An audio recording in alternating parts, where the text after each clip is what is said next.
A dozen ways to help you sleep better. Getting enough quality sleep is an issue for many people with and without chronic pain. When you don't get enough sleep, you feel tired all day, are grumpy, increase your risk of infection and injury, and are more likely to make mistakes and many other issues. Even when you go to bed early and stay in bed late, you feel tired and sore. You might try taking naps during the day, but that doesn't even seem to help. Some individuals even turn to alcohol or other negative alternatives, but they only make things worse. Before you even think about going to bed, you need to get prepared. Get in a sleep routine. Set a bedtime and time to wake up.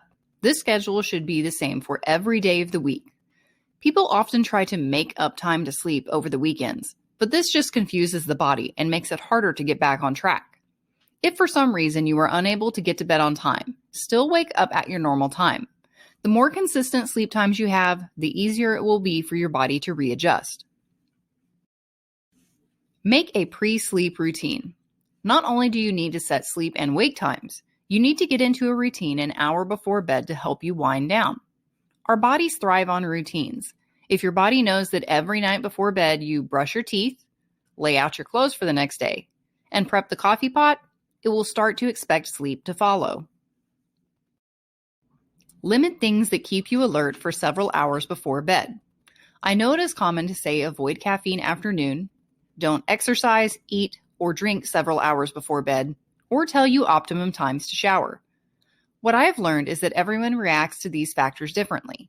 You can try some of these tips, but they may or may not work for you. Listen to your own body and pay attention to how different you feel when you make the adjustments. Set up your environment. Your bed should be limited to relaxation, sleep, and sex only. Your body needs to know what to expect when it's time to shut down. Treating your bed like an office or movie theater will only stress you out more and make it more challenging to switch into sleep mode. You wouldn't cook dinner in the bathroom. Even if you have limited space in your home, try your best to keep electronic devices out of it. Most of us use our phones for alarm clocks, but the moment you set it down, you shouldn't pick it up again until your alarm is going off. If you need to see what time it is, you are better off getting a traditional watch or clock to look at. When you go to bed, assess how the lighting is. Is it too dark, too light? You may need to get new curtains, cover glowing objects, or even add mood lighting if you prefer to have a glow. If you need lighting when you get up in the middle of the night, consider low lights that activate with motion. Motion lighting is also available for toilet bowls. How does your room smell? Seriously, if you don't like the smell of your room, it can be a distraction. Some individuals find scents that help them relax, like lavender. Clean your space and use a preferred scented laundry detergent or add fragrances to an oil diffuser. What is the noise like when you are trying to sleep? Some things can be prevented, like your phone constantly notifying you of email, but other things may not be so easy. Many of us now have home devices that can play a variety of sounds to help us sleep, and you can even set up a timer. Some people also like a small fan for circulation and white noise. Beds and positioning. Beds are expensive, and it can take a long time to find just the right one. But if you are tossing and turning, then it is impacting your quality of life. If you are spending 8 hours in bed every day, that's almost 3,000 hours in 1 year. If you share a bed with someone with very different bed preferences, you may opt for a bed with 2 different sides or a split king. Some mattress stores even have computers that can map your pressure points and recommend mattresses for your needs. Don't rule out online stores. They often have better prices and full refunds if the mattresses don't work for you in a given time frame. Positioning is also important. Your body should be in alignment even when you sleep to prevent stress on your joints and excessive pressure points. If you wake up with neck pain or stiffness, you should also determine if your neck is being properly supported. You may also need elevation adjustments for your head or feet for medical conditions such as acid reflux, sleep apnea, edema, or back injuries. Wedge pillows or even regular pillows can help. If you need to frequently change positions, you may investigate an adjustable base. Prices have come down over the years and are significantly cheaper and better looking than hospital beds. Shut the door. Keeping your door shut when you sleep gives you extra time if a fire should start in your home. Additionally, it keeps a lot of other things out: pets, kids, light, and noise. While I love my animals and family, shutting the door not only limits the likelihood that they will wake me, but it also puts up a physical boundary to tell my body and everyone else that it is time to sleep and not be disturbed. If you have a large gap under your door, consider getting one of the mini draft stoppers or door snakes to limit light and noise. Prepare your body and mind. This can be anything to calm you down. Light, relaxing reading, no thrillers to get your heart rate up, brief journaling, meditation, stretching, deep breathing, prayer, or listening to relaxing music. You might feel more relaxed taking natural herbs, such as melatonin, or drinking chamomile tea. Don't forget to use the restroom right before bed to limit the need to get up in the middle of the night. Set temperature controls.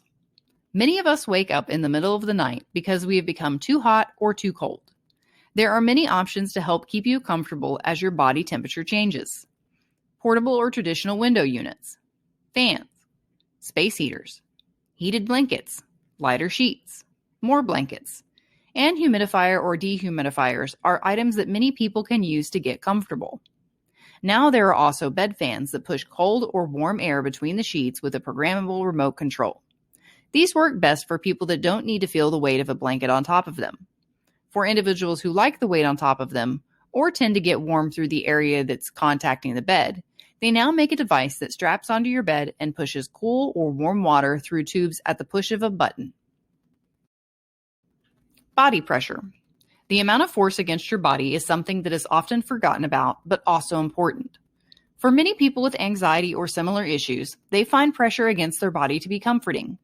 Stretchy but form-fitting nightwear or Lycra body bags and sheets provide pressure without adding too much heat. Weighted blankets can also be used to keep you warm and provide comforting pressure. Other individuals feel stifled by having weight on them, especially their chest. Another complaint is that pajamas twist and pull.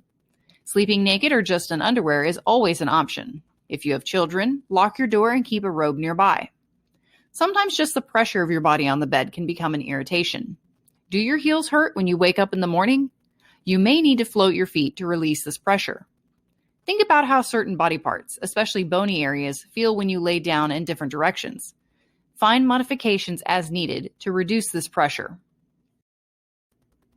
Prepare for tomorrow. How many times have you laid down and thought about something you need to do the next day or worry you won't remember something when you wake up?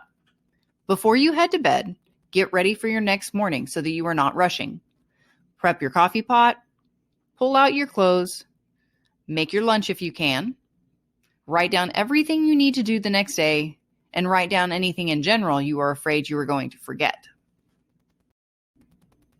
Force sleep reduction temporarily. Your body can only last so long before it demands to sleep. One recommendation is to reduce your ability to sleep for a few days to increase your quality of sleep. For individuals who work during the week, I recommend doing this over the weekend to avoid any issues with work performance or driving to or from work. Friday night, go to bed an hour later than your normal time and get up an hour earlier. During the day, do not nap or take any kind of stimulant such as caffeine. Do the exact same thing for Saturday. On Sunday night, go to bed and wake up at your normal times and resume your normal sleep schedule. Finally, the hardest part, laying down to go to sleep. Get into a comfortable spot, but don't feel like you were unable to move once getting positioned. Moving around might wake you up a little bit more if you were asleep, but being unable to go back to sleep because you feel trapped doesn't work either. Some people even need to get up and move during the night because of a medical condition. Don't fight it, just get it over with. If you find your mind racing, tell it to calm down with a mantra, focus on your breathing, or do a progressive muscle relaxation session. After a reasonable amount of time, if you find yourself still unable to get to sleep, get up. I know it sounds contradictory to getting more sleep, but the more your body does something, the more it expects to keep doing it. By laying in bed and fighting sleep, you are telling your body that there really isn't a time to fall asleep when you lay down. Go do something that doesn't take a lot of cognition, something boring or repetitive, until you feel like you are drifting off, and then try going back to bed. Let's review those 12 helpful tips. Set sleep and wake times. Create a pre-bedtime routine. Limit stimulating items before bedtime. Create an ideal sleep environment. Find the perfect bed and position. Close your bedroom door. Mentally and physically prepare for sleep. Adjust the temperature.